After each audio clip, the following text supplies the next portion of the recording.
Well, I would say the first thing is a print-rich environment. Like, I just want to see print everywhere. I want to see sound letter cards. I want to see those being used effectively. But I also want to see vocabulary. I want to see teachers touching on vocabulary, pulling from their experiences in order to, really help them understand what the vocabulary words are. I want to see scaffolding, lots of scaffolding when they're trying to ask questions. Really big on active engagement.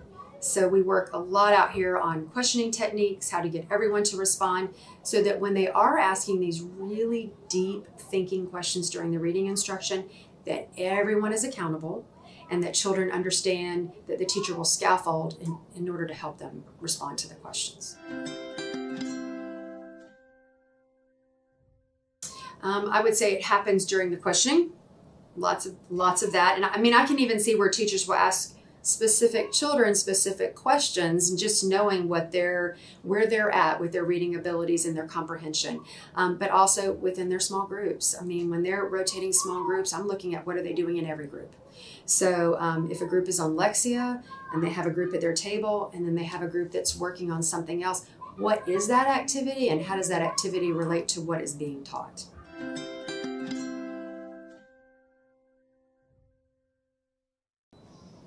Two things: the classroom management aspect of it, but also, like you said, the planning. So figuring out what activity can be done independently or in a small group that won't need as much direction from the teacher, but really hones in on whatever skill they're teaching and is differentiated. I've even seen differentiated buckets, so your group's going to go to this one, but your group's going to go to this one. I think it helps to have a schedule posted in the room, and I see flat panels being, the smart panels being used very effectively for that, with a rotation system that shows the children where they should be and with who. Timers, very effective. And then I love the new timers that are the green, yellow, and red lights. Those are amazing. So I would say just assisting them in managing that. And I think management is hard, but I also think just trying to decide what activity am I going to give them that can be done independently without a lot of direction, but also will hone in on that skill. Years of experience. Yep.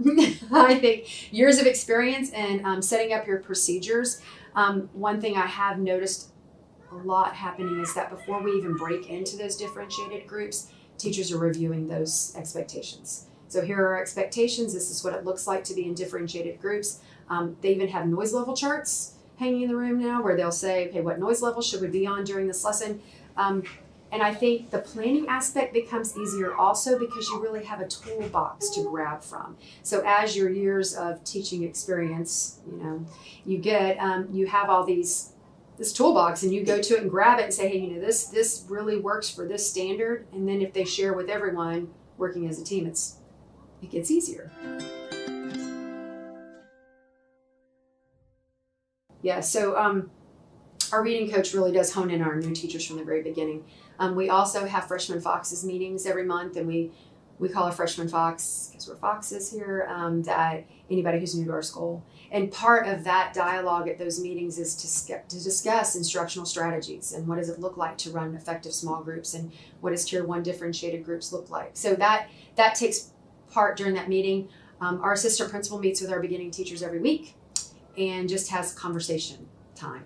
And so that's a real good time for them too to share, okay, here are some areas that I'm struggling with. Who can I go to get help?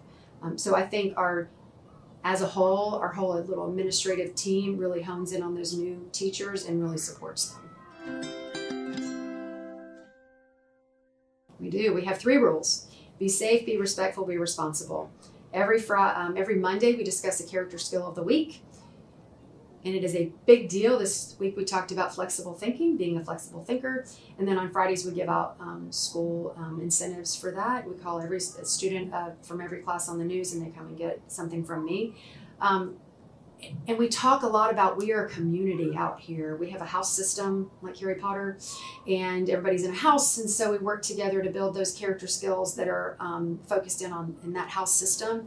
And so we build a community, and we're responsible for each other, and we help each other. And I think even in classrooms, when I walk into classrooms and I see children who may not be making good decisions in some of those small groups, other people will say, remember, this is integrity, is when doing the right thing when no one's watching. And so I think just having that system in place. We also support teachers, though, within the classroom with a buddy system. So if you're having trouble with someone in a small group or trouble with someone in the classroom at all, you can call on your buddy to go to that classroom.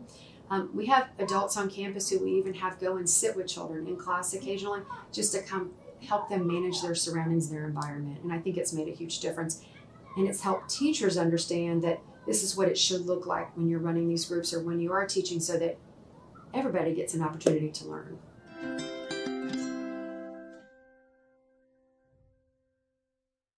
So pretty much, we have had adults who will go sit with specific children, even if it's lack of motivation or if it's just they're just having a hard time, or behavior plans. Lots of individualized behavior plans, behavior contracts, incentivize it. I mean, I have a wall in my office where kids who have made good choices and good progress will come in and sign that. So just lots of things in place to incentivize children to make the right choice. Every grade level has their own behavior management system in place. Like fourth grade has a money system, they have a school store. So I give my grade levels a lot of autonomy on that in order to work within their team setting with our 3 overarching rules.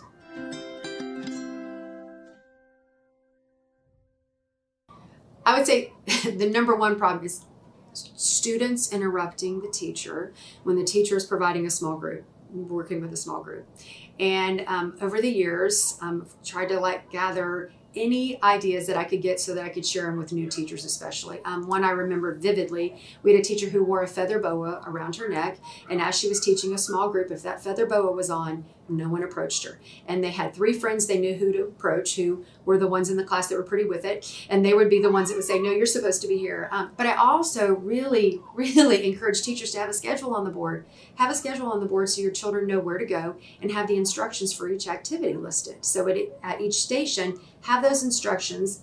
What is your expectation of that? What should the final product look like? So that when there are questions, children can revert them back to the instructions so they know what to do. I would think that's probably that's the number one problem. But I also have seen in the past where some teachers are not provided differentiated instruction. It's just kind of a rotation. And so we've had to really work through that. And I think professional development, working with reading coaches, getting in classrooms and giving teachers observations and feedback has really made a difference. So helping teachers understand it's not just an expectation to have a small group or to have rotations, it's what's best for kids. So when we talk about differentiated instruction, this is the way to provide it. You can't always provide it in a whole group lesson.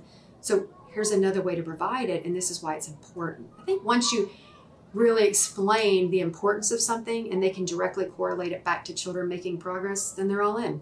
And it's just figuring out how to make it happen. They're posted and they're discussed before they start. So every time before they start moving into small groups, they review them. Here are our expectations. This is what it should look like. This is where the noise level should be. So that you it's like front loading. So you've kind of done like a little social story with them. This is what it should look like, and then you move into it. So if you do have to stop, you can say, remember what we discussed, and there it is posted. I think visuals are huge. I think if kids can go back to something and see this is what the expectation was, this is what I should be doing, then there aren't as many questions, aren't as many interruptions, and the management is more under control.